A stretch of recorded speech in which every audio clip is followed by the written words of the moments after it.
Olo alahlekelwa umsebenzi uyawuqabanisa umndeni bakhabo mama wakhe nabakhabo baba wakhe abasazwani ngenxa yakhe.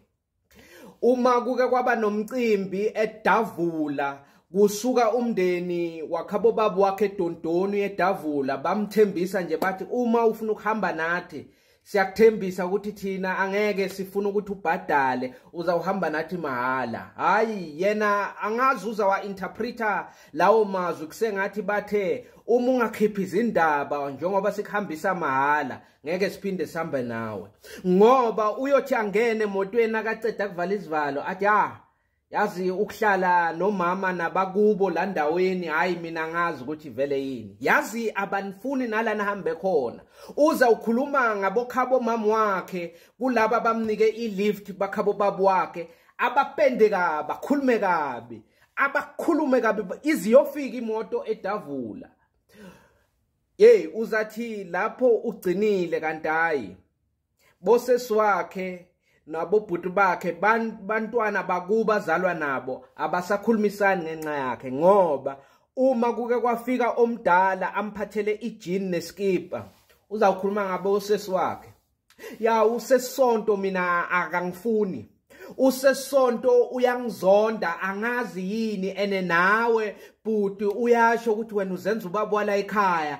Uzawupenda usesi wakhe kubhuti wakhe omdala ngoba nangu ubhuti wakhe umphathele impahla ezintsha. Bantwana bakubo baza basafonelani abasasendelana ama message akusakhulumiswana, nguye nje odunga umndeni ayedwa. Ufuna nedi ukuthi kulo omenzela okuncane ngisho ungamfakela i-airtime ye-12 rand uzawuthenga ama minute abonge, before abonga athi hayi awufani nabothokozane wena.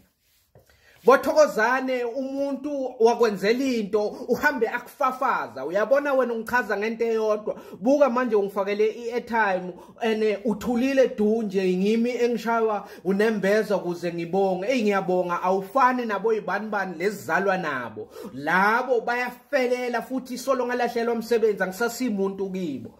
Hayi uzazi kusho wena hayi mani 12 rand awu usongaze ukhiphe amagama amakhulu kangaka ukuthi wena abanye abakunaka athi hayi mani ukuthi lento ngizwisa ubhlungu ukuthi la khaya sibambananga nomunye futhi waze wamthumela u300 nje kuphela inyanga ukuthi hayi mani ndoda uma kunento shoda ngayo yokugeza uzawuthenga. Yebo yiko kuncane nginako lokuzamuzwa. Yabona into abayaziyo nje ukuthi bangihlohle ngama 12 rand angazi bathi ngizogeza nge12 rand airtime na so tshela lo mniki 300.